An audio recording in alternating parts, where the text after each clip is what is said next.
India మొత్తం అయితే ప్రస్తుతానికి డీలిమిటేషన్ యాక్ట్ గురించి అయితే మాట్లాడుకుంటుంది.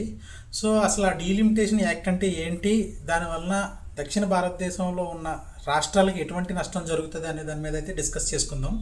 So first of all delimitation act అంటే ఏంటంటే రీబౌండరీస్ ఆఫ్ ద లోక్సభ సీట్స్ అన్నమాట. అంటే మళ్ళీ లోక్సభ సీట్లకి మళ్ళీ ఈ పరిధి ఏదైతే ఒక లోక్సభ సీటుకి ఏడేసి స్టేట్ అసెంబ్లీ సీట్స్ అని నిర్ణయించారో వాటి యొక్క లిమిటేషన్స్ మారుతాయి అన్నమాట. స్టేట్ అసెంబ్లీ సీట్స్ యొక్క బౌండరీస్ మారుతాయి, అలాగే యాజ్ యూజువల్గా లోక్సభ సీట్స్ యొక్క బౌండరీస్ కూడా మారుతాయి. ఇది డీలిమిటేషన్ యాక్ట్. ఇప్పటివరకు అయితే 4 సార్లు అయితే డీలిమిటేషన్ యాక్ట్ అయితే చేశారు. 1951లో ఒకసారి, 61లో ఒకసారి, 1971లో ఒకసారి, 2001లో ఒకసారి. So first time delimitation act చేసినప్పుడు మనకి 489 సీట్ల నుంచి 494 సీట్ల వరకు పెరిగింది. అంటే 5 సీట్లు అయితే పెరిగింది 1951లో. 1961లో వచ్చేటప్పటికి 494 నుంచి 522 సీట్లు, అంటే 28 సీట్లు అయితే పెరిగింది రెండోసారి డీలిమిటేషన్ యాక్ట్ చేసినప్పుడు. 1971లో డీలిమిటేషన్ యాక్ట్ చేసినప్పుడు అయితే కేవలం 21 సీట్లు పెరిగింది 522 నుంచి 543 వరకు. 2004లో డీలిమిటేషన్ యాక్ట్ చేసినప్పుడు ఎటువంటి సీట్లు అయితే పెరగలేదు, 0 సీట్లు పెరిగినాయి, 543 నుంచి 543.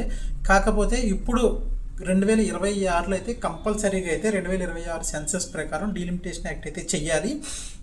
సో దానికి అనుగుణంగా యాక్ట్ చేసినప్పుడు అయితే 826 సీట్ల వరకు అయితే పెరుగుతాయి 543 నుంచి. ఎందుకంటే మనం 2001లో కూడా చేయలేదు కాబట్టి ఇప్పుడైతే కంపల్సరీగా అయితే చేయాలి ఇది. సో ఇప్పటి వరకు పెరిగిన డీలిమిటేషన్ యాక్ట్ వల్ల పెరిగిన సీట్లు 54 అయితే ఇప్పుడు ఆల్మోస్ట్ 300 పైన సీట్లు అయితే పెరుగుతున్నాయి అన్నమాట డీలిమిటేషన్ యాక్ట్ వలన. సో దీనివలన దక్షిణ భారతదేశంలో ఉన్న వాళ్ళు మ్యాక్సిమం ఎడ్యుకేటెడ్ పీపుల్ ఉంటారు. ఎందుకంటే వాళ్ళు పిల్లల్ని కని వదిలేసే రకాల కన్నా పిల్లల్ని కని వాళ్ళని ఎలాగన్నా పెంచి వాళ్ళని ఎడ్యుకేటెడ్ చేయాలనే ఒక కాన్సెప్ట్తో వెళ్తారన్నమాట. సో అందుకు వాళ్ళు ఏంటి ఒకలా లేదా ఇద్దరితో ఆపేసేవారు.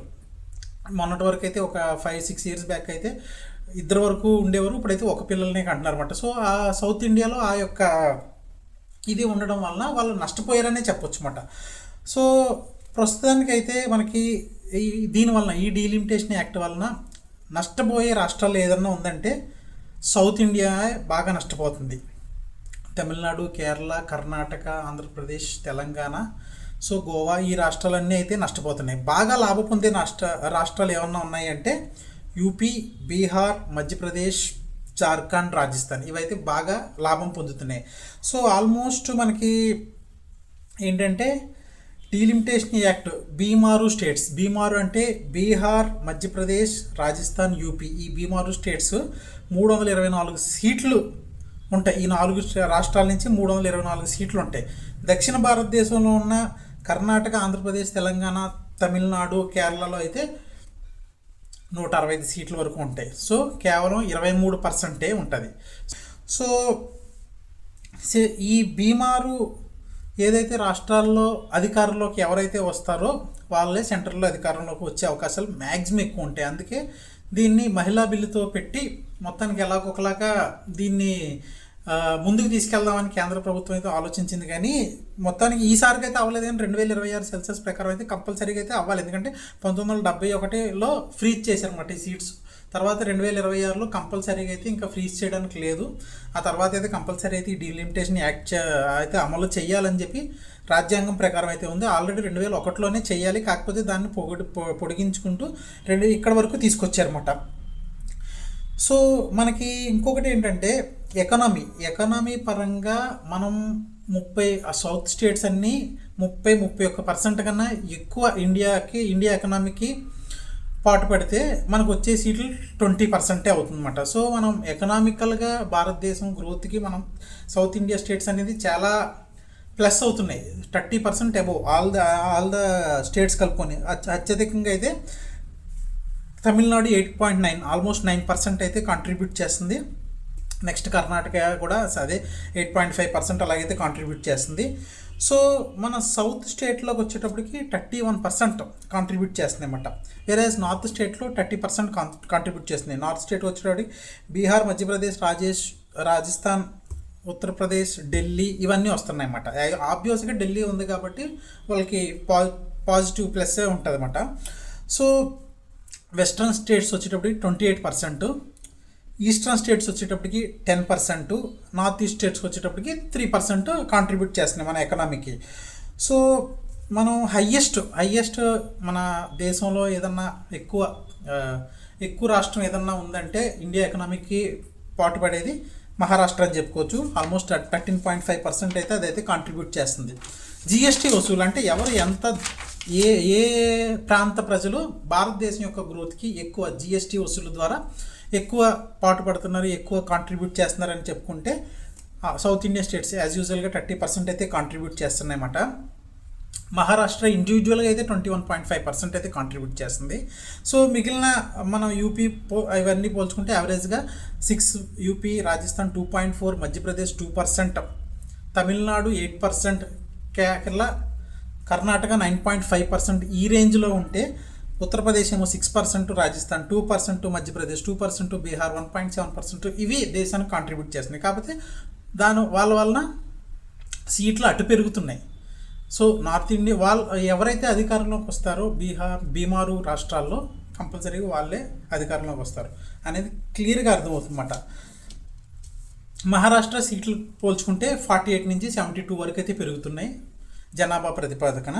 సో వాళ్ళకి +24 సీట్స్ పెరిగే అవకాశం ఉంది. సో లిటరసీ రేట్లోని సౌత్ ఇండియన్ స్టేట్స్ ఎక్కువ కాంట్రిబ్యూట్ చేస్తున్నాయి, ఎకనామికల్గా సౌత్ ఇండియన్ స్టేట్స్ ఎక్కువ కాంట్రిబ్యూట్ చేస్తున్నాయి. అలాగే మన జిఎస్టీ వసూల్లో కూడా సౌత్ ఇండియన్ స్టేట్స్ ఎక్కువ కాంట్రిబ్యూట్ చేస్తున్నాయి. కాకపోతే 2026లో కంపల్సరీగా అయితే మనం కేవలం 20% మన ఓటు షేరింగ్ ఉంటుంది.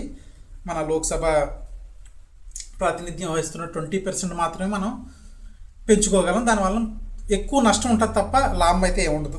ఎందుకంటే ఇప్పటికే సౌత్ స్టేట్స్కి అంత ఎక్కువ ఎవరు పట్టించుకోరు. సెంట్రల్ ఎవరు వచ్చినా సరే, అటు కాంగ్రెస్ వచ్చినా ఇటు బీజేపీ వచ్చినా సరే ఇప్పటి వరకు కూడా సెంట్రల్లో ఎక్కువ పట్టించుకోరు. అందుకనే సౌత్ స్టేట్స్లో ఎక్కువ అధికారంలోకి రావాలంటే ప్రాంతీయ పార్టీలే ఎక్కువ ఉంటే కొంచెం పాజిటివ్గా ఉంటుంది తప్ప సెంట్రల్ పార్టీలు ఏది వచ్చినా సరే అది పాజిటివ్గా ఉండదు. ఎక్సెప్ట్ ఆంధ్రప్రదేశ్లో ఎవరు వచ్చినా సరే అది సెంట్రల్ పార్టీ బీజేపీకి సపోర్ట్. ఎందుకంటే చంద్రబాబు నాయుడు గారు బీజేపీకి సపోర్టే, పవన్ కళ్యాణ్ ఎలాగో బీజేపీ ఇద్దరు లింకే. సో వైఎస్ జగన్ గారు కూడా బీజేపీకి సపోర్టే. సో ఎవరు వచ్చినా సరే ఆంధ్రప్రదేశ్కి అయితే ఎటువంటి ఇది ఉండదు. వాళ్ళకి ఏంటంటే ఆల్రెడీ ఇప్పుడు కాంగ్రెస్ అన్యాయం చేసిందని కాంగ్రెస్ మీద కక్షతో ఆంధ్రప్రదేశ్లో మొత్తానికి తుడిచిపెట్టేశారు కాంగ్రెస్ని. కాంగ్రెస్ కన్నా ఎక్కువ బీజేపీ అన్యాయం చేసింది. ఎందుకంటే విడగొట్టేటప్పుడు బీజేపీ వాళ్ళు కూడా తెలంగాణ విడిపోవాలనే ఓటేశారు, రాయిస్కే ఓటేశారు, నోస్కు ఓటేయలేదు. ఇంకొకటి స్పెషల్ స్టేటస్ వీళ్ళు 5 ఏళ్ళు ఇస్తున్నా అన్నప్పుడు మేము 10 ఏళ్ళు ఇస్తాము, 25 ఏళ్ళు ఇస్తామని చెప్పి వాళ్ళు చెప్పారు. సో ఎక్కువ నష్టం కాంగ్రెస్ కన్నా బీజేపీ ఎక్కువ ఆంధ్రప్రదేశ్కి నష్టం చేసింది. కానీ కాంగ్రెస్ని ఎక్కువ శత్రువులా ఎందుకు చూస్తారు నాకు ఇప్పటికీ అర్థం కాదు. ఎందుకంటే రాష్ట్రం ఎప్పటికన్నా విడిపోవాల్సిందే. ఎందుకంటే 2014లో విడిపోతే 2034లో విడిపోవాల్సిందే. 2034లో విడిపోతే ఇంకా దరిద్రంగా ఉండేది అన్నమాట. ఎందుకంటే అప్పటికి ఒక క్యాపిటల్ ఉండేది కాదు, ఇప్పుడు అభివృద్ధి చెందిన క్యాపిటల్ ఉండేది కాదు. సో ఇంకా హైదరాబాద్లోనే ఉండేవాళ్ళు, వాళ్ళకి ఒక క్యాపిటల్ సిటీ పెట్టుకునేవారు కాదు. ఇదంతా ఇంకా నష్టపోయేది.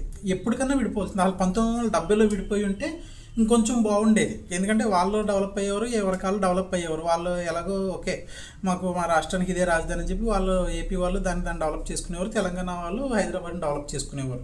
సో దానివల్ల నష్టమే తప్ప లాభం లేదు. ఎప్పటికన్నా విడిపోవాల్సింది. సో అందుకు కాంగ్రెస్ విడగొట్టడం కూడా మంచిదనే చెప్పాలి. కాకపోతే ఏంటంటే హైదరాబాద్ని 10 ఏళ్ళు ఉమ్మడి రాజధానిగా ప్రకటించారు వాళ్ళు. ఫస్ట్ ఆఫ్ ఆల్ ప్రకటించినప్పుడు మనమే అక్కడి నుంచి వచ్చేసాం. కానీ సో వాళ్ళు ప్రకటించి 10 ఇయర్స్లో మనం ఏదో ఒక రాజధాని ఆల్రెడీ ఒక లైన్లో ఉన్న రాజధాని అంటే అమరావతిని కాకుండా వైజాగ్నో ఆల్రెడీ ఒక ఎయిర్పోర్ట్ ఉంది, ఒక ఇన్ఫ్రాస్ట్రక్చర్ ఉంది. అలాంటి వాటిని రాజధాని చేసుకుంటే ఈ పాటికి హైదరాబాద్కి ఒక 60% అన్న మనం అచీవ్ అయ్యేవాళ్ళం 2014 నుంచి ఇప్పుడు దాకా. సో అందరూ టైంపాస్ చేశారు. టీడీపీ వాళ్ళు టైంపాస్ చేశారు, వైసీపీ వాళ్ళు టైంపాస్ చేసేయడం వల్ల ఎటువంటి రాజధాని కూడా లేకుండా పోయింది.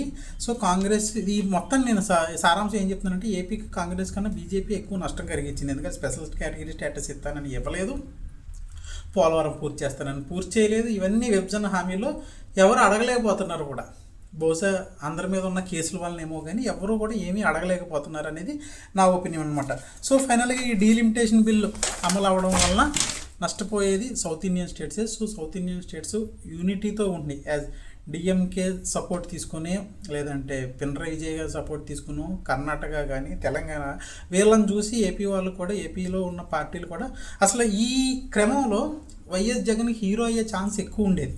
ఒకవేళ కనుక విభేదించి బయటకు వచ్చి మాకు ఇలాగ ఉండాలి అలా ఉండాలని ఢిల్లీలో పోరాటం చేసి అవన్నీ చేసుంటే ఒక జగన్మోహన్ రెడ్డి ఒక ఐకాన్ అయ్యేవాడు సౌత్ స్టేట్స్కి. కానీ ఆయన కూడా యాజ్ యూజువల్గా బీజేపీతో పాటు అంటే ఓకే, వాళ్ళు చెప్పిన కారణాలు బాగానే ఉన్నాయి. చంద్రబాబు నాయుడు గారు వైసీపీ ఇద్దరు కారణాలు 2026 తర్వాత ఎలాగో డీలిమిటేషన్ బిల్ చేయాలి కాబట్టి ఇప్పుడే చేస్తే బెస్ట్ అని. అప్పుడు కూడా 2/3 కావాలి కదా అనేది నా డౌట్. 2/3 అవసరం లేకపోయినా సరే అప్పుడు డీలిమిటేషన్ బిల్ పాస్ చేయొచ్చా లేదా అనేది కామెంట్ రూపంలో ప్రేక్షకులు తెలియచేయాలని మనస్ఫూర్తిగా కోరుకుంటున్నాను.